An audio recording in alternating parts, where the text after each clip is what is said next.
It's time for another Dice Tower review with the Game Boy Geek. Hello my friends, it's the Game Boy Geek here. Today we're checking out a party game that is over 100 years old, I think since 1904. Looking at Deluxe Pit here. It's sort of a crazy, chaotic, yelling and screaming game where you're going to be trading cards with people and trying to get 9 of the same commodity and then ring the bell and have fun. Let's take a look.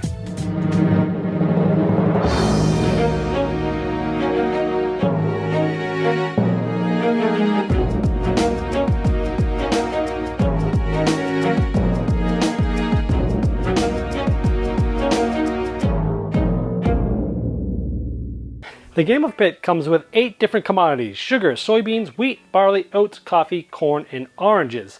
Each of those have 9 cards, and each of them are worth a certain amount of points if you corner the market with them. Wheat's the best with 100, and then we have soybeans or oranges is the least with 50. So what you're going to do is you're going to take, depending on the amount of players, is you'll take one of these commodities for each player. So if we're going to be playing with 6 players, you'd randomly take out any 2 of these and take them out of the game. 1, 2, 3, 4, 5, 6. You'd take those out, you'd shuffle them all up, and each player would get 9 cards. Now, normally these would be secret in your hand, but I put them out here so you could see. I have 2 oats, 2 sugars, 2 barley, 1 soybean, 1 coffee, and 1 wheat. And what you're trying to do is to get 9 of the same commodity. That means you have all of the cards of one, and then you'll have cornered the market. You'll get that many points for this round.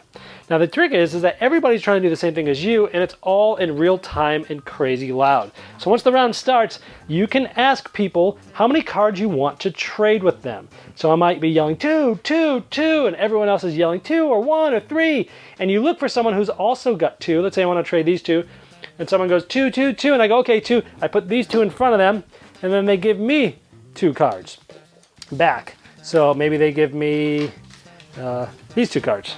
Let's see, I've got, oh, he gave me 2 oranges. He's trying to get rid of oranges. Okay, and then I look at this and I go, let's get rid of 3 cards. 3, 3, 3. I want to get rid of these 3. I say 3, and then I randomly get 3 cards from somebody who wants to trade with me. Ooh, I've got an orange. Ooh, another orange. Ooh, so I got a lot of oranges going here. And so maybe I'm trying to get rid of the other stuff. So maybe I'll go 1, 1. I'll get rid of this corn. Maybe I'll get rid of the corn. 1, 1, 1. So I say 1. And ooh, look at that. They gave me an orange card. So now I'm really getting close with oranges here. And I go 2, 2, 2. So I throw down 2 and I pick up 2 from somebody. Ooh, I got 1 orange, 1 corn.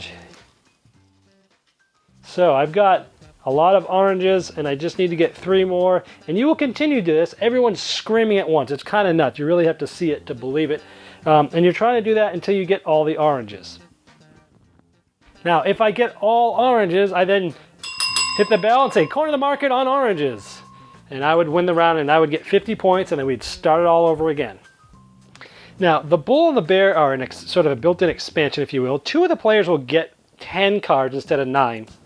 And if you're a player that has 10, you still only need to get 9 goods to finish and corner the market and ring the bell. But if you have the bull card, if you have the bull card and 8 cards of the same suit, this can be a wild. So if I have 8 oranges and a bull, I can corner the market and ring the bell and get it early. If I have all 9 cards in the bull, I can ring the bell and say double corner and I get double the points. However, if you hold this card and somebody else corners the market, you lose 20 points. So it's sort of a press your luck thing. If you think you're close to winning, it's good to have it. Otherwise, get rid of it. Now the bear card is always bad. You always want to get rid of it because it's always going to give you minus 20 points and you cannot corner the market if you have this card. You kind of just want to get rid of it. That's how you play Pit. Okay, well that is Pit. Now it's been around for a long time, over 100 years. And to this day, I guess I don't know why. Because there's plenty of fun chaotic party games that have come out since then that just blow it away, even in the same genre. Okay, so I don't know. Now, the first couple rounds you play this, it's actually quite fun. You'll throw it out, you'll throw out the commodities, everyone's yelling 2, 2, 3, 4, 1, and it's fun. And people are giggling and laughing, and someone rings the bell, corner the market. Okay, let's do it again. By the end of the 3rd one, you're like, okay, I'm done. By the end of the 4th one, you're like, okay, everyone's done. We don't want to play this anymore. It was fun, but it's overstayed its welcome already after just 4 rounds. And the way the rules say with the scoring, this is a 30-minute game of doing that. No way. Once, twice, maybe 3 times, yes. Any more, no. it just overstays its welcome. It just doesn't have the depth. It doesn't have the fun. The newness, the little, it wears off very quickly. So I can't recommend Pit anymore. I've never recommended it. It's the first sort of times that I've played it was recently. So I don't recommend Pit. But if you do want a chaotic thing like that that is actually fun, and is actually a real game, we'll look at Panic on Wall Street. Go watch my review for this. This has the same part as just one of the rounds in the game where you're screaming and yelling and you're trying to bid at people and people are outbidding you and it's crazy and chaotic. But there's actually a game wrapped around that, and it's actually very fun. And you can even play it up to way more players, I think 3 to 11 players. Right, so this game completely replaces and trashes Pit. Sure, there's a little more going on here, but it's not that much more complex, honestly, and it's way more fun. Throw out Pit, get Panic on Wall Street. That's the answer here. See you next time.